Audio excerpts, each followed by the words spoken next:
મેથ્સનું અને મેથ્સના સૂત્રોનું ફિઝિક્સમાં એક ખૂબ જ અગત્યનું સ્થાન છે. ફિઝિક્સના દાખલાઓ સોલ્વ કરવા માટે થઈને મેથ્સના અમુક સમીકરણો આપણને પહેલેથી ખબર હોવા જોઈએ. એટલે એ માટે અહીં આપણે બેઝિક મેથેમેટિક્સ ઓફ ફિઝિક્સ નામનું ટોપિકની એક સિરીઝ જોશું, જેમાં આજે આપણે થોડાક સમીકરણો જોઈએ. પહેલું છે દ્વિઘાત સમીકરણ. ax² + bx + c = 0. આવું કોઈ સમીકરણ હોય તો તેને દ્વિઘાત સમીકરણ કહે છે. અહીં a, b, c એ અચળાંકો છે અને x એ ચલ છે. આવા સમીકરણમાંથી ચલ x ને શોધી કાઢવા માટેનું સમીકરણ છે -b ± √b² - 4ac / 2a. અહીં સ્વાભાવિક છે કે પ્લસ ઓર માઇનસ છે, માટે આપણને એક્સના બે મૂલ્યો મળશે. તો જો એક્સના બે મૂલ્યો અનુક્રમે x1 અને x2 હોય તો આ x1 અને x2 નો સરવાળો એ -b/a જેટલો થાય. એ જ રીતે આ x1 અને x2 નો ગુણાકાર c/a જેટલો થશે. ત્યારબાદ છે બાયોનોમિયલ થિયરમ. બાયોનોમિયલ થિયરમ એ 1 + xn અને 1 - xn નો ઉકેલ આપે છે. 1 + xn નો ઉકેલ થશે 1 + nx + n × n - 1/2 x² + n × n - 1 n - 2 / 6 x³ up to. આવા અનેક પદો આગળ આવશે. એ જ રીતે 1 - xn = 1 - nx + n × n - 1/2 x² - n × n - 1 n - 2 / 6 x³ up to આવા અસંખ્ય પદો આવશે. પણ તમારે આ અસંખ્ય પદોની ચિંતા કરવાની જરૂર નથી. આ ઇક્વેશન, આ સૂત્ર આપણે ત્યારે વાપરીશું જ્યારે x is very less than 1 હોય. જો xનું મૂલ્ય ખૂબ જ નાનું હોય તો એવા સંજોગોમાં આ સમીકરણનો ઉકેલ સાવ ટૂંકો બની જાય છે. એટલા માટે કે જો xનું મૂલ્ય 1 થી ખૂબ જ નાનું હોય તો માત્ર પ્રથમ બે પદોના મૂલ્યો જ નોંધપાત્ર રહે છે. બાકીના બધા પદોના મૂલ્યો છે એ અવગણ્ય થઈ જાય છે, માટે તેને આપણે અવગણી શકીએ છીએ, કાઢી શકીએ છીએ. અને તો આ 1 + xn ને માત્ર 1 + nx લખી શકાય, અને એ જ રીતે 1 - xn ને માત્ર 1 - nx લખી શકાય. હું ફરીથી કહી દઉં કે આપણે ફિઝિક્સમાં આવા પ્રકારના પદ આવે અને જો તેમાં xની કિંમત ખૂબ જ નાની હોય 1 કરતાં, તો એવા સંજોગોમાં આ 1 + xn = 1 + nx અને 1 - xn = 1 - nx. આ રીતે આ પદોનો ઉપયોગ આપણે ફિઝિક્સમાં કરીશું. તમારે આ સમીકરણને યાદ રાખવાની જરૂર નથી.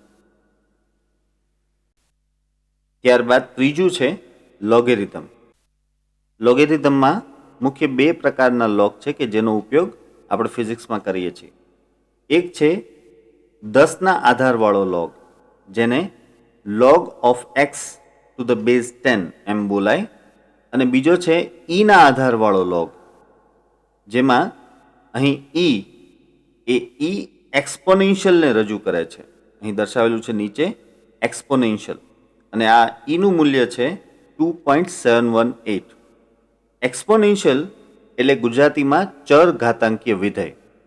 તો લોગનો બીજો પ્રકાર છે જે ના આધારવાળો લોગ છે, જેને આવી રીતે બોલાય log of x to the base e.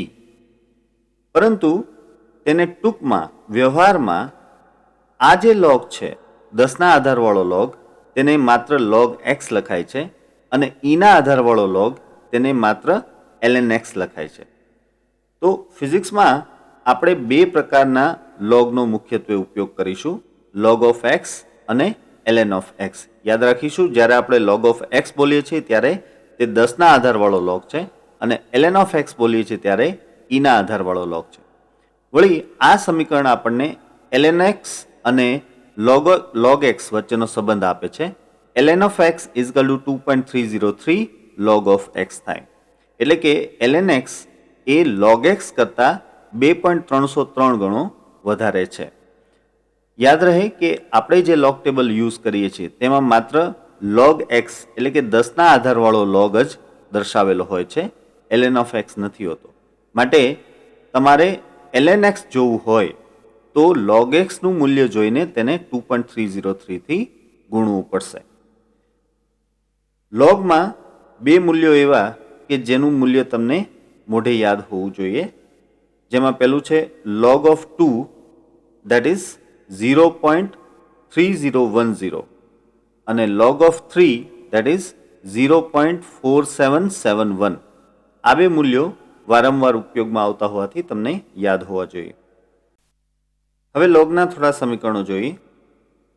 log m into n is equal to log of m plus log of n અને log m divided by n is equal to log of m minus log of n.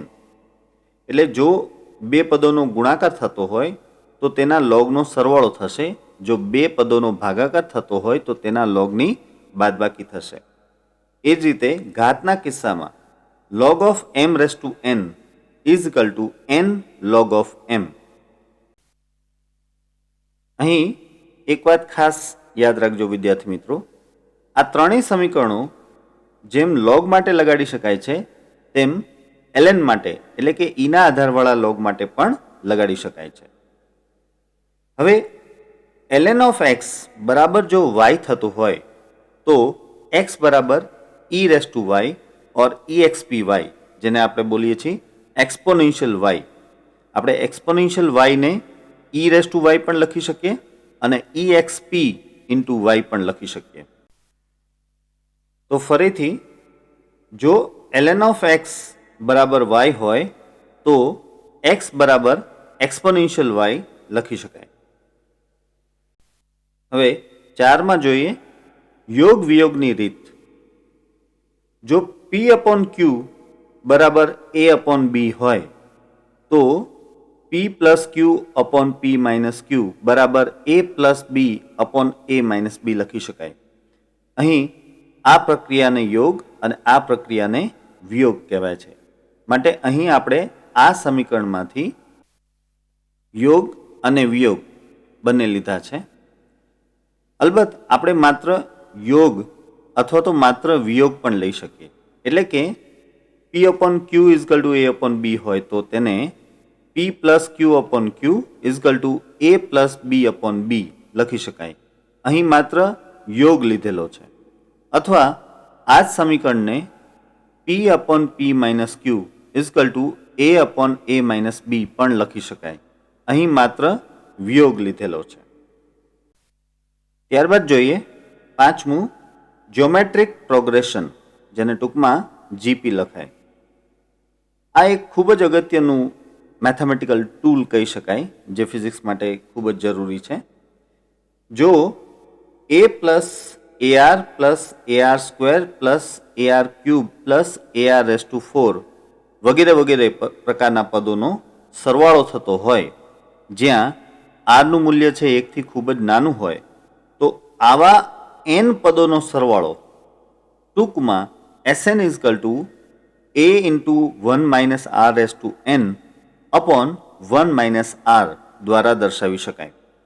અને આવા અનંત પદોનો સરવાળો S infinity is equal to માત્ર a upon 1 minus r દ્વારા દર્શાવી શકાય.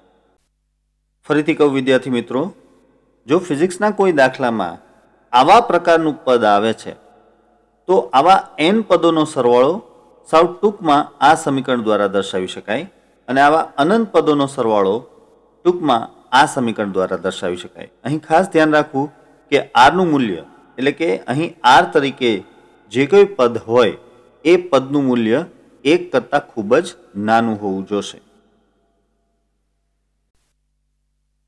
છઠ્ઠું arithmetic progression AP. આ પણ એક ખૂબ જ અગત્યનું મેથેમેટિકલ ટૂલ છે જે ફિઝિક્સના દાખલાઓ સોલ્વ કરવા માટે તેને ઉપયોગી બને.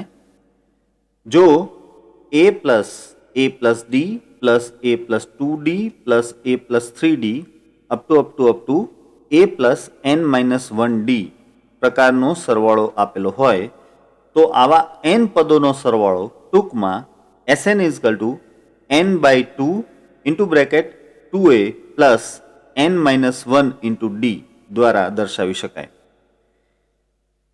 એ જ રીતે જો 1 + 2 + 3 + 4 + અપ ટુ n પદો આપેલા હોય તો તેનો સરવાળો ટૂંકમાં Sn n into n+1 / 2 દ્વારા દર્શાવી શકાય. જો આ પદોનો વર્ગ હોય એટલે કે 1² + 2² + 3² + 4² વગેરે વગેરે n² સુધીના પદો હોય તો તેવા સંજોગોમાં આ સરવાળો ટૂંકમાં Sn n into n+1 into 2n+1 / 6 વડે દર્શાવી શકાય. એ જ રીતે જો આ પદોનો ઘન હોય એટલે કે 1³ + 2³ + 3³ + 4³ અપ ટુ n³ જેવું પદ હોય તો તેનો સરવાળો ટૂંકમાં Sn n into n+1 / 2 whole raised to square દ્વારા દર્શાવી શકાય. વિદ્યાર્થી મિત્રો, આ સમીકરણોનો ઉપયોગ ફિઝિક્સના દાખલાઓમાં આવા પ્રકારના લાંબા n પદો ધરાવતા સરવાળાઓને ટૂંકમાં દર્શાવવા માટે થઈને થાય છે. ત્યારબાદ 7મું જોઈએ અમુક અગત્યના સમીકરણો. વિદ્યાર્થી મિત્રો, આ સમીકરણો એવા છે કે જે તમે ભણી ગયા છો, પરંતુ ફિઝિક્સના દાખલા સોલ્વ કરવામાં આ સમીકરણોની ખૂબ જ અગત્યતા હોવાથી તેને અહીં દર્શાવેલા છે. a + b² બરાબર a² + 2ab + b². એ જ રીતે a - b² = a² - 2ab + b² થાય. a² - b² બરાબર a + b into a - b થાય. એ જ રીતે a² + b² બરાબર a + b² - 2ab થાય. a + b³ બરાબર a³ + b³ + 3ab into a + b થાય. અને એ જ રીતે a - b³ બરાબર a³ + b³ - 3ab into a - b થાય. એ જ રીતે a³ + b³ બરાબર a + b into bracket a² - ab + b² થાય. અને a³ - b³ બરાબર a - b into bracket a² + ab + b² થાય. ત્યારબાદ આ ભૂમિતિનું એક સમીકરણ છે જે ખૂબ જ ઉપયોગી છે. તમે જાણતા જ હશો કે ચાપ બરાબર ત્રિજ્યા ગુણ્યા ખૂણો લખી શકાય. દાખલા તરીકે અહીં આ ચાપ દર્શાવેલી છે જે O કેન્દ્રને અનુલક્ષીને બનાવેલી ચાપ છે અને તેની ત્રિજ્યા r છે, તેમજ અહીં બનતો ખૂણો થીટા છે. જો આ ચાપની લંબાઈ l હોય તો આ કિસ્સામાં આપણે આ સમીકરણ લગાડી શકીએ કે ચાપ બરાબર ત્રિજ્યા ગુણ્યા ખૂણો એટલે કે ચાપ l બરાબર ત્રિજ્યા r ગુણ્યા ખૂણો થીટા. અહીં એક ખાસ વાત કે આ જે ખૂણો થીટા છે એ ડિગ્રીમાં નહીં લખી શકાય. આ ખૂણો થીટા હંમેશા રેડિયનમાં લખવો પડશે. જ્યારે પણ ફિઝિક્સના કોઈ દાખલામાં કોઈ સમીકરણમાં થીટા એટલે કે ખૂણાનો ઉપયોગ થતો હોય તો એ ખૂણો હંમેશા રેડિયનમાં લખવો પડે છે. ખૂણો ડિગ્રીમાંથી રેડિયનમાં કેમ ફેરવી શકાય તેના વિશે વધુ આગળના લેક્ચરમાં જોશું. હવે આપણે આજે સમજેલા સમીકરણોના થોડાક ઉદાહરણો જોઈએ. સૌથી પહેલાં દ્વિઘાત સમીકરણનું ઉદાહરણ જોઈએ. જો 3x² + 5x - 7 = 0. આ દ્વિઘાત સમીકરણ આપેલું છે અને તેમાંથી આપણે x નું મૂલ્ય તેમજ x1 + x2 અને x1 * x2 નું મૂલ્ય મેળવવાનું છે. સૌપ્રથમ આ સમીકરણને જો આપણે ax² + bx + c = 0 સાથે સરખાવીએ તો a = 3 મળે છે, b = 5 મળે છે અને c = -7 મળે છે. હવે x શોધવા માટેનું સમીકરણ છે -b plus or minus under root of b² - 4ac upon 2a. તો અહીં આપણે મૂકશું -5 plus or minus under root of b² એટલે કે 25 અને -4ac -4a અને c એટલે એનો જવાબ મળશે આપણને +84 ડિવાઈડ બાય 2a એટલે કે 6. હવે આને સોલ્વ કરીએ તો -5 plus or minus under root of 109 divide by 6. આને સોલ્વ કરીએ એટલે -5 પ્લસ ઓર માઇનસ 10.44 મળશે ડિવાઈડ બાય 6. હવે પ્લસ અને માઇનસ ને કન્સિડર કરીએ તો એક્સની એક વેલ્યુ મળશે આપણને x1 = 0.9061 અને બીજી વેલ્યુ મળશે -2.5733. હવે x1 અને x2 નો સરવાળો લઈએ, આ બંનેનો સરવાળો લઈએ તો -1.6666 મળશે. વળી આપણે આગળ વાત કરી હતી કે આવા સમીકરણમાં x1 + x2 -b/a પરથી મળી જાય, એટલે અહીં -b/a એટલે -5/3 થાય, તો એ પણ -1.6666 મળે છે. એટલે કે x1 + x2 નું મૂલ્ય અહીં સરવાળો કરીને જે મેળવ્યું તે જ આપણને -b/a દ્વારા મળી જાય છે. એટલે જો આવું દ્વિઘાત સમીકરણ આપેલું હોય તો તેમાં x1 + x2 સીધા જ -b/a પરથી મેળવી શકાય. તેમજ x1 × x2 એટલે કે આ બંનેનો ગુણાકાર જો લઈએ તો તે -2.3332 મળે છે. પરંતુ આપણે આગળ જોયું કે x1 × x2 એ સીધા જ c/a પરથી પણ મળી શકે છે. તો તે ચકાસી આપણે c/a એટલે -7/3 થશે અને તે -2.3333 મળે છે. એટલે કે આ બંને મૂલ્યો છે એ સમાન મળે છે. તો આ રીતે દ્વિઘાત સમીકરણમાં આપણે જે સમીકરણો જોયા x1 + x2 અને x1 × x2 ના તેની અહીં ચકાસણી થઈ જાય છે. ત્યારબાદ બીજું સમીકરણ બાયોનોમિયલ થિયરમનું હતું, એની પણ ચકાસણી કરીએ. દાખલા તરીકે 1 + 1/105 આવું સમીકરણ આપેલું હોય તો સાદી રીતે આ સમીકરણને સોલ્વ કરવામાં 5 ઘાત છે એટલે થોડીક મુશ્કેલીઓ પડે. પરંતુ બાયનોમિયલ થિયરમ મુજબ આપણે જાણીએ છીએ કે 1 + xn બરાબર 1 + nx લઈ શકાય. શરત એ કે xનું મૂલ્ય 1 થી ખૂબ જ નાનું હોવું જોઈએ. અહીં 1/105 એ આપણા માટે x છે.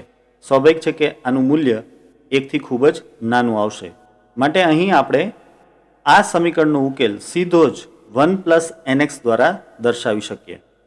અહીં સમજો n એ ઘાત છે અને ઘાત 5 જેટલી છે અને x તરીકે અહીં 1/105 છે. માટે આ 1 + nx ને આપણે અહીં 1 + 5 × 1/105 દ્વારા દર્શાવી શકીએ. સ્વાભાવિક છે કે આનો ઉકેલ 1 + 1/21 થશે અને તો આને સોલ્વ કરતા આપણને 1.0476 મળશે. 1.0476. વિદ્યાર્થી મિત્રો, તમે આ ચકાસી શકશો કે 1 + 1/105 ને સાદી રીતે એટલે કે આ ઘાત દ્વારા જો સોલ્વ કરીએ તો પણ તેનું મૂલ્ય તમને જણાવું કે 1.0485 જેવું મળે છે. અને આપણે મેળવેલું મૂલ્ય એ આ મૂલ્યની ખૂબ જ નજીક છે. અહીં તમે જોઈ શકો છો કે દશાંશ પછીના ત્રીજા સ્થાને 1નો ફેર છે, એટલે કે કુલ 0.001નો ડિફરન્સ આમાં આવે છે. એનું કારણ છે કે આપણે બાયોનોમિયલ થિયરમના પ્રથમ 2 પદોને જ ફિઝિક્સમાં ગણતરીમાં લઈએ છીએ, બાકીના પદોને આપણે અવગણીએ છીએ. એમ છતાં ફિઝિક્સમાં આ સમીકરણનો ઉપયોગ કરવાથી આવા પ્રકારના સોલ્યુશન કરવામાં ખૂબ જ સરળતા ઊભી થાય છે. માટે આ રીત આપણે ફિઝિક્સમાં ઉપયોગમાં લઈએ છીએ. વળી જો અહીં એક્સનું મૂલ્ય હજી પણ નાનું હોત, એટલે કે અહીં 1/105 ને બદલે ધારો કે 1/1005 હોત, તો એવા સંજોગોમાં આપણને 1 + nx દ્વારા જે ઉત્તર મળે તે તેના સાચા મૂલ્યની ખૂબ જ નજીક હોત. કારણ કે જેમ એક્સનું મૂલ્ય 1 થી ખૂબ જ નાનું, તેમ આ જવાબ 1 + nx જવાબ વધારે સચોટ થાય છે. હવે જોઈએ લોગેરિધમમાંથી એક ઉદાહરણ. આપણે લોગમાં વાત કરી કે log of m × n બરાબર log m + log n લખી શકાય. એ વાતને આપણે ચકાસીએ. ધારો કે log of 6 × 7 આપેલ છે, તો log of 6 × 7 = log of 6 + log of 7 લઈ શકાય. હવે આ બંને મૂલ્યોના જો log જોઈએ તો log of 6 મળે છે 0.7782 અને log of 7 મળે છે 0.8451. બંનેનો સરવાળો લઈએ તો મળે છે 1.6233. વળી 6 × 7 એટલે કે 42, તો log of 42 સીધું જોઈએ તો એ મૂલ્ય મળે છે 1.6232, જે આ મૂલ્ય 1.6233 ની સાવ નજીક છે. એટલે કે આપણે જે સૂત્ર ત્યાં ધ્યાનમાં લીધેલું કે log of m × n બરાબર log of m + log of n એ સાચું સાબિત થાય છે. એ જ રીતે લોગેરિધમના બીજા સમીકરણોની પણ તમે ચકાસણી કરી શકશો. હવે જોઈએ ચોથું સમીકરણ, જે યોગ વિયોગ માટે હતું, તેનો એક ઉપયોગ. ધારો કે 7/3 = 5 + x / 5 - x આપેલું છે અને તેમાંથી એક્સનું મૂલ્ય મેળવવું છે. તો આમ સીધી રીતે અહીં ક્રોસ ગુણાકાર કરીને પણ આનો ઉકેલ મેળવી શકાય, પણ મોટે ભાગે આવી રીતમાં દ્વિઘાત સમીકરણ આવતું હોય અને તેથી ઘણી વખત ઉકેલ મેળવવામાં થોડી મુશ્કેલીઓ થાય. તો એવા સંજોગોમાં અહીં આપણે યોગ વિયોગની રીતનો ઉપયોગ કરી શકીએ. આપણે જાણીએ છીએ કે જો આ પ્રકારનું સમીકરણ આપેલું હોય તો બંને બાજુએ અંશમાં યોગ અને બંને બાજુએ છેદમાં વિયોગ લઈ શકાય. એટલે હું અહીં અંશમાં ડાબી બાજુએ યોગ લઉં તો 7 + 3 અને છેદમાં વિયોગ લઉં તો 7 - 3. જમણી બાજુએ અંશમાં યોગ લઉં તો 5 + x + 5 - x અને જમણી બાજુએ છેદમાં વિયોગ લઉં તો 5 + x - 5 - x થાય. આ સમીકરણ ઉકેલતા ડાબી બાજુએ 10/4 અને જમણી બાજુએ 10/2x મળશે, જેમાંથી xનું મૂલ્ય x બરાબર 2 મળશે. તો આ રીતે ખૂબ જ સરળતાથી આપણે xનું મૂલ્ય શોધી શક્યા. તો યોગ વિયોગની રીતનો અથવા તો ખાલી યોગ અથવા તો ખાલી વિયોગની રીતનો આ રીતે ઉપયોગ કરીને ફિઝિક્સના દાખલાઓ સોલ્વ કરવામાં સરળતા ઊભી કરી શકાય છે. ત્યારબાદ પાંચમું સમીકરણ જ્યોમેટ્રિક પ્રોગ્રેશનનું હતું. એ માટે જોઈએ. ધારો કે x + 0.1x + 0.01x + 0.001x વગેરે વગેરે અનંત પદો આપેલા છે. તો આ બધાનો સરવાળો કેટલો થાય તે શોધવાનો. યાદ રહે કે અહીં મેં કહ્યું કે અનંત પદો છે. હવે આ સમીકરણને નીચે મુજબ લખી શકાય. x અને આ 0.1x ને બદલે x × 0.1, આ 0.01 ને બદલે 0.1 નો સ્ક્વેર, આ 0.001 ને બદલે 0.1 નો cube, plus up to plus આગળ આ રીતે લખી શકાય. હવે આ સમીકરણ તમે જોઈ શકો છો કે a + ar + ar² + ar³ જેવું સમીકરણ બની ગયું. એટલે કે અહીં a તરીકે x છે અને r તરીકે 0.1 છે. હવે આપણે જાણીએ છીએ કે આવા સમીકરણનો ઉકેલ મીન્સ આવા અનંત સમીકરણનો સરવાળો s ∞ a/1 - r દ્વારા મળે. તો અહીં a તરીકે છે x અને r તરીકે છે 0.1.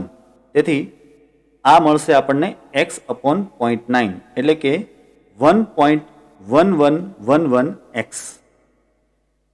આ પ્રકારના સમીકરણોનો અનંત વખત સરવાળો કરીને મૂલ્ય મેળવશું તો એ પણ આપણને 1.1111x જેવું જ સમીકરણ મળશે। તો આ રીતે આ સરળ સમીકરણ દ્વારા a/1 - r દ્વારા આવી લાંબી શ્રેણીનો સરવાળો લઈ શકાય છે। ત્યારબાદ એરિથમેટિક પ્રોગ્રેશનના સમીકરણો હતા। તેમાંથી વર્ગવાળું એક સમીકરણ આપણે ચકાસીએ। 1² + 2² + 3² + 4² + 5² + 6² બરાબર શું? અહીં તમે જોઈ શકો છો કે ટોટલ 6 પદો છે, એટલે કે પદોની સંખ્યા n બરાબર 6 લેશું। આપણે જાણીએ છીએ કે આવા પ્રકારના સમીકરણના સરવાળાનો ઉકેલ Sn બરાબર n × n + 1 × 2n + 1 / 6 દ્વારા મેળવી શકાય। તો ચકાસીએ। અહીં n તરીકે આપણે વાત કરીએ તેમ 6 છે, તેથી આ આવશે 6 અને 6 + 1 અને 2 × 6 + 1 / 6। તો અહીં આનો ઉકેલ મળશે 91। વળી આપણે સાદી રીતે જો ગણતરી કરીએ તો આ 1² + 2² + 3² + 4² + 5² + 6² એટલે 1 + 4 + 9 + 16 + 25 + 36 થાય જ છે, જેનો સરવાળો પણ 91 મળે છે। તો આ રીતે આપણને આ સમીકરણ દ્વારા સરળતાથી આનો ઉત્તર 91 મળ્યો છે। આ સમીકરણ ત્યારે ખાસ કામનું છે જ્યારે અહીં રહેલા પદોની સંખ્યા ખૂબ જ મોટી હોય। અહીં તો માત્ર 6 જ પદ હતા, પરંતુ જો પદોની સંખ્યા ખૂબ મોટી હોય તો પણ આપણે માત્ર આ સમીકરણ દ્વારા આ સરવાળાનો ઉકેલ મેળવી શકીએ છીએ। એ જ રીતે 1 ઘાતવાળા અને એ જ રીતે 3 ઘાતવાળા અન્ય સમીકરણો પણ તમે ચકાસી શકશો। ત્યારબાદ આપણે 7મા સમીકરણોમાં અગત્યના સમીકરણો જોયા હતા, જેમાંથી શરૂઆતના સમીકરણોનો તો તમે ઉપયોગ કરેલો જ છે। છેલ્લા સમીકરણનો જે ભૂમિતિને લગતું સમીકરણ છે તેનો જરા ઉપયોગ અહીં કરીએ। આ આકૃતિ જુઓ। અહીં ધારો કે આ ત્રિજ્યા r 15 સેન્ટીમીટર છે અને આ ખૂણો થીટા એ 6 ડિગ્રી છે, તો આ ચાપ L કેટલી તે આપણે શોધવાની છે। મેં તમને કહ્યું હતું કે અહીં જે ખૂણો છે એ તમારે રેડિયનમાં ફેરવવો પડશે। તો રેડિયનમાં ફેરવવાની રીત જો કે ડિટેલમાં આપણે ફરી ભણીશું, પણ અહીં ટૂંકમાં જણાવી દઉં કે જે કંઈ ખૂણો આપેલો હોય તેને π/180 વડે ગુણતા એ ખૂણો રેડિયનમાં મળશે। તો અહીં થીટા = 6 ડિગ્રી છે, માટે 6 × π/180 એટલે આ આપણને મળશે π/30 રેડિયન। તો ખૂણો π/30 રેડિયન છે। હવે આપણે સમીકરણ લઈએ ચાપનું। ચાપ બરાબર ત્રિજ્યા ગુણ્યા ખૂણો, એટલે કે L = r × થીટા। આરનું મૂલ્ય છે 15 સેન્ટીમીટર અને થીટા π/30 માટે આ મૂલ્ય મળશે π/2। અહીં પાઈનું મૂલ્ય 3.14 લઈએ તો એલનું મૂલ્ય મળશે 1.57 સેન્ટીમીટર। આમ ચાપ L બરાબર 1.57 સેન્ટીમીટર છે। વિદ્યાર્થી મિત્રો, અહીં આપણે થોડા સમીકરણોનો ઉપયોગ અને તેમની ચકાસણી કરી। તમે આવા જ બીજા સમીકરણોનો પણ ઉપયોગ અને તેની ચકાસણી જાતે કરી જોજો। અલગ અલગ મૂલ્યો મૂકીને અલગ અલગ રીતે ડાબી બાજુ અને જમણી બાજુઓ સમાન આવે છે કે નહીં તે તપાસી જોજો।